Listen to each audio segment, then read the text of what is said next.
All 8 packs. All right, continuing on through this collection here.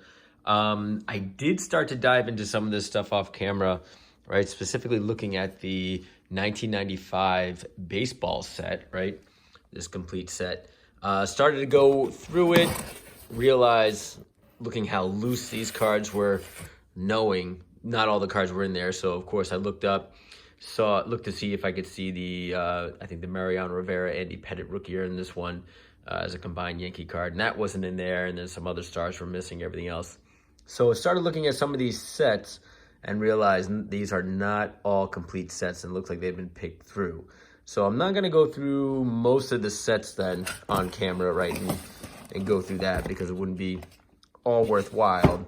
Same thing here with 88 Donruss. Says complete set, but it's not. I don't really know what you're taking out of the 88 Donruss set to keep for yourself, but, you know, plenty of Mark Grace rookies to go around. So I may fill and complete the set out myself. I'm sure I have enough of the cards as it is to fill in whatever's missing. But what we'll do is I'll grab the individual card boxes here. The Randy Johnson, Ivan Rodriguez, I think there's a Deion Sanders one somewhere around there. I'll grab a bunch of those and we'll go through those and see which players are, well, obviously we know which players are in there, but which cards are in those boxes. All right, so I'll pause this now and we'll continue to go through it. And we're back. So took a box of Deion Sanders, Ivan Rodriguez, Randy Johnson, Marshall Falk, and then Mark Messier. So we got a little bit of hockey, a little bit of football, and mostly baseball. So starting right in the middle, let's see what we got in the Randy Johnson pile. I'm hoping for a few rookie cards and maybe just like a couple of key insert cards, right? Stat leaders here. So you probably got Matt Williams and Randy Johnson here as the team leaders. All right. And here's the stack. So certainly got a lot of mid-90s stuff, right? Most of this should be with the Mariners, right? A few years into his career now at this point. A lot of duplicates. We got the Bowman, right? Is that 94 or 95? Which one? I can't remember. Fleer Flair, right? That was a good card back in the day. That was like when they tried to do a premium stock card. Studio. All right, now you get the autograph. Oh, that's awesome. Not even on camera. All right, that's a good job. All right. And what we got? Yeah, so it looks like a lot of early to mid-90s cards, right? Still when he's with the Mariners. I know he ended up going to the Diamondbacks, obviously winning a World Series with them. Him and Curt Schilling were quite the 1-2 at the lineup. And then of course he did have a couple of years with the Yankees as well. Ooh, this is a pop out. What is this? Fun pack. I don't know what fun pack is, but yeah, this has a cutout to it, so it is a little loose. I don't know if the standouts is meant to make it actually be like a stand or what, because it doesn't look like it's perforated all the way through. So it almost makes it look like you can bend the card and stand it up. And it's like, and then you can see him like pitching in 3D action there. So here's a profile for Randy Johnson here. Huh, interesting cards. I've never really seen these ones. It looks like it's by Upper Deck. Never really seen these before. And you got the Pacific Crown collection. Some 90 Bowman there and some 90 Donruss, right? Not quite his rookie card, but pretty close. And I don't know if he's celebrating or if he's trying to catch a line drive. I don't know what he's doing there, but that looks weird. Ooh, Topps Gold. So we got the 94 Topps Gold for him. Let's see if we can get any electric diamonds here for him. Nope. But you got stat leaders with Hideo Nomo, the strikeout leaders, ALNL. More. Oh, now you got fantasy team. What year is that? 1996. All right. Collector's Choice SP. I didn't think they were really getting into fantasy baseball at that point, but maybe they were. Oh, here we go. Now we got the silver signature one. Unfortunately, it's a checklist, but that was their version of the gold card. So that's pretty cool. And then you got more stat leaders. So a bunch of duplicates here. So far, nothing like too outstanding. I mean, obviously cool to have a bunch of Randy Johnson cards, but no crazy inserts yet. Major brands, a lot of duplicates, a lot of, see, this one might be interesting now. Hold on, right? Oh, there's two of them.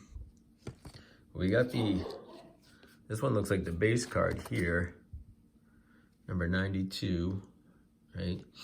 But then this one looks like the SQ, was his Star Quest SQ. So that is certainly their insert. How rare it is, I don't know how rare the insert is, but certainly an insert card. Kind of would be like the blue parallel, I guess, of today's standards.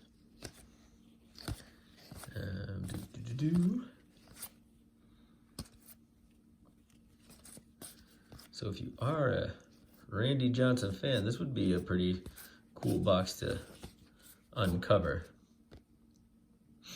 And again, he did have a lot of accomplishments. And even got Bazooka Joe in here. A lot of Upper Deck, a lot of like either Upper Deck Select or Collector's Choice, stuff like that. Now we're getting into some score variations here. You got the Big Show, back when ESPN, Keith Olbermann and Dan Patrick, when they used to rule the airwaves there with ESPN. Oops, so now you got a little insert, like a variation team set.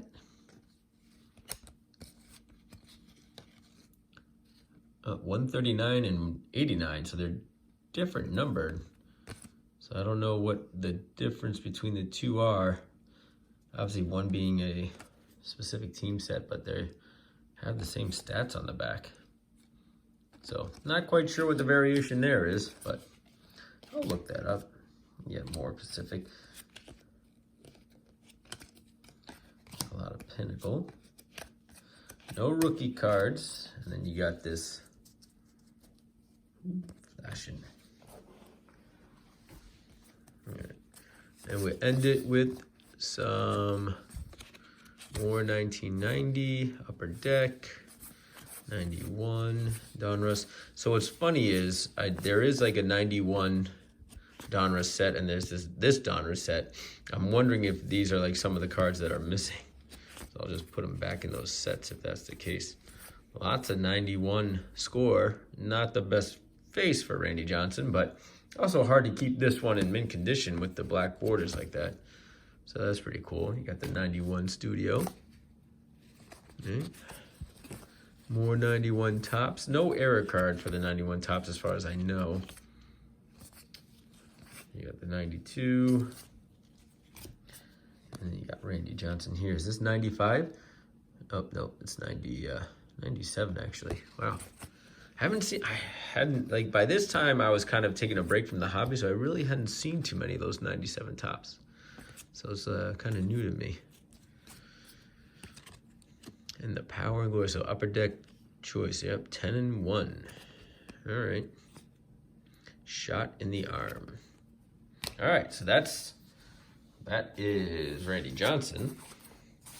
Let's see if we go to Ivan Rodriguez. I imagine it's going to be more of the same for Pudge, right? 91 is most of his rookie cards here, so 92 would be that first full year afterwards. Let's see. So more or less the same. A lot of Pinnacles, a couple of Idols here. Yeah, Stadium Club. Now Pudge Bunch jumped around a little bit too, mostly with the Rangers, obviously, but he jumped around a little bit as well. So his Gold Cup rookie card. Ooh, I like this one. So far, my favorite card out of all of them right now. Now, I know this is the McDonald's one, but still kind of a not a very well run set. So there's got to be limited, and it's black bordered too. So to keeping it in good condition, that's pretty hard to do. So we'll keep that aside. Obviously not a big thing, right? It's McDonald's, right? It's a McDonald's card, but still gonna be a limited print run, especially less of a print run than these junk wax cards are gonna be.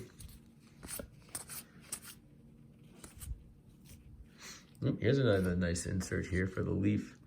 You got the American League Gold Stars, 1 of 20. So this is their insert. And then you got Darren Daulton on the back. Poor Darren Daulton. Nobody's going to look at the back. Everyone's going to look at the front. No one's going to know Darren Daulton's on the back there. And what is this? O-Pee-Chee. All right. So some unique cards right now for Ivan Rodriguez. Definitely different. We got his... Oh, there we go. There we got the gold, right? This is, I believe, the 94 tops, right? 93 tops, sorry. More upper deck.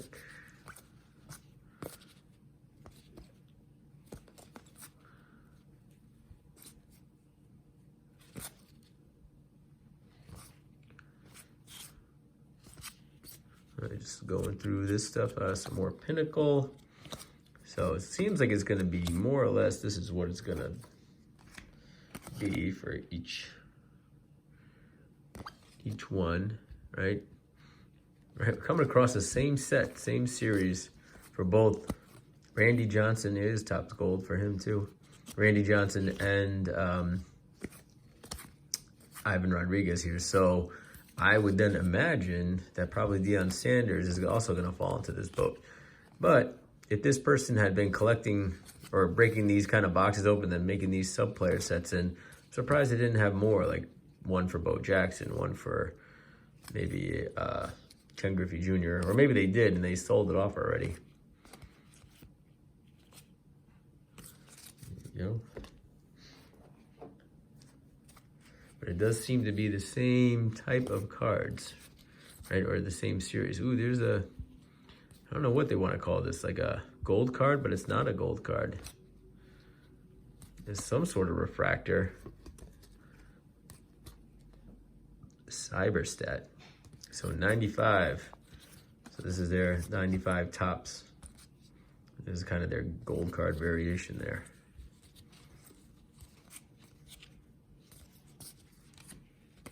More Bazooka.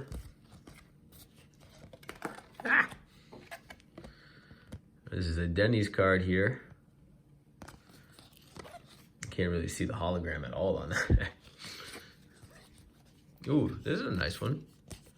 This is like this has some texture to it too, so you could actually feel the bumps on his face on that one. Aficionado by Pinnacle. I have not heard of this before.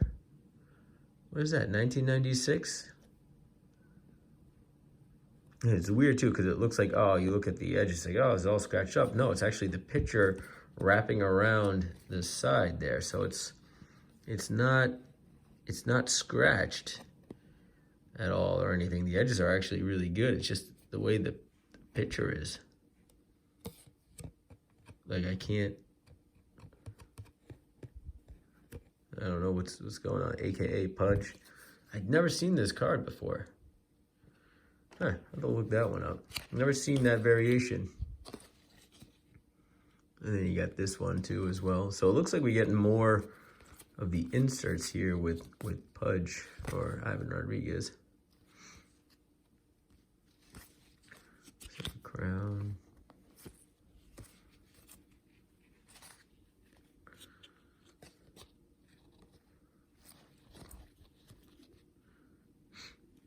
'87 Classic All-Stars. So a lot of upper deck choice. I mean, at this point though too, right, in the mid-90s, or not mid-90s, upper 90s, you started seeing all these different variations of cards too, all these different subsets coming out.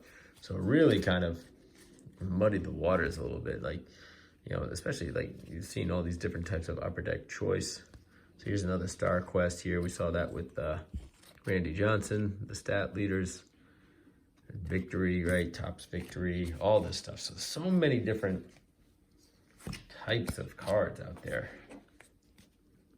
All right, so this video is getting a little long, but stay with me here. We'll plow through it. We'll see how quickly we can get through Deion Sanders. This is a lot of Deion Sanders, though. So this one's probably going to be a mix of football and baseball. And, oh, no, that's not Deion Sanders. How far does Deion Sanders go?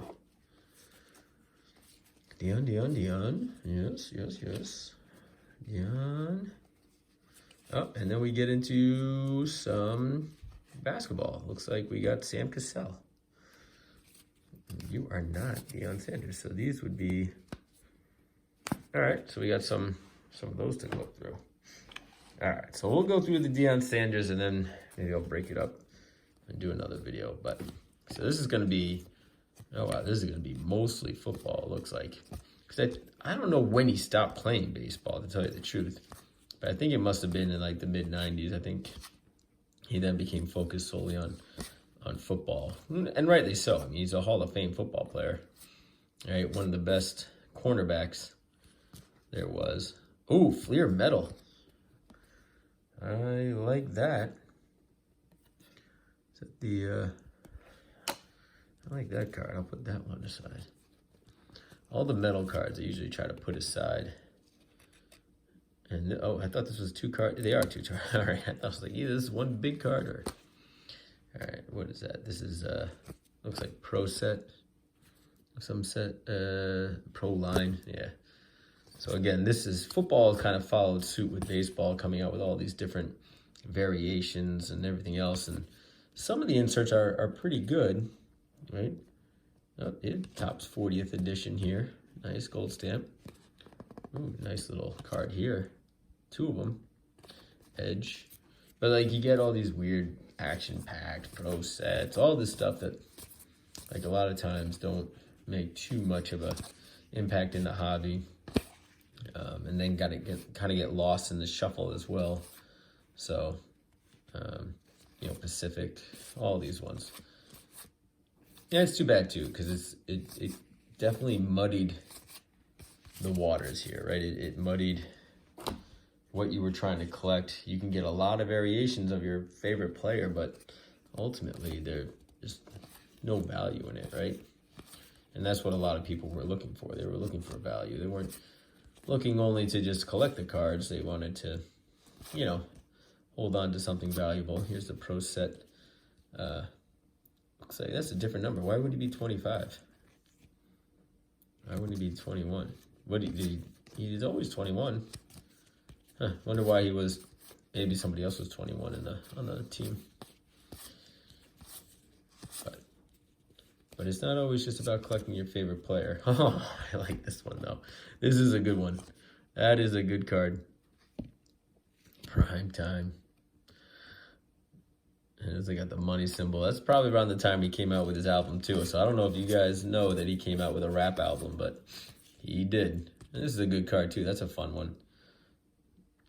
Not in the same vein as Bo Jackson, but certainly I'm surprised, too, that they didn't capitalize on Deion like they did on Bo, right? As far as making those key cards and, you know, special insert cards like the Bo Breaker for score, or the one with him, you know, one with him with his shirt off with the shoulder pads and the baseball bat. And that, I mean, that was actually a very popular card in the hobby. But not a lot of rookies here so far. I think 90 was his rookie for everything. Excalibur. And then him going to over here to the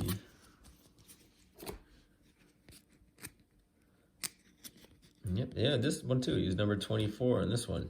So I guess there were too many guys who were number 21. He couldn't be 21 for the Pro Bowl. Well, kind of funny.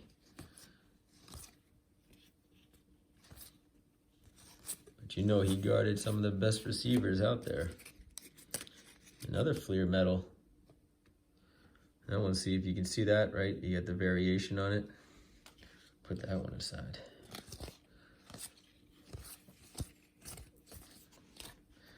All right, and now getting into the baseball. So kind of cool that he actually played for the Braves and the Falcons, right? Both Atlanta teams. You know, I know he started with the Yankees, right? So his rookie card is with the Yankees over in 1990. But, you know, would have been, I mean, if he could have stayed with the Yankees would have used him for sure as far as like advertising goes and all that stuff. But it made sense that he went to the Braves, especially if he was going to play in Atlanta for the Falcons, right? And then he could be, fans could, you know, root for him on both sides, you know, both all year round. So not a bad move on his part to think about it that way. I mean, when you look at Bo Jackson, right? Bo Jackson started with the Raiders, or he only played with the Raiders, but he also played with Kansas City Royals, right? So two very different teams, two very different markets. So I would say as far as building a brand goes and building a fan base goes, probably a smart move by Deion Sanders to be on the Braves and on the Falcons. Not easy to work out because obviously both teams want to make sure they want you or need you. And the Braves in the early 90s obviously were doing very well. But then, of course, once his career started taking off, it probably really didn't matter too much where he played.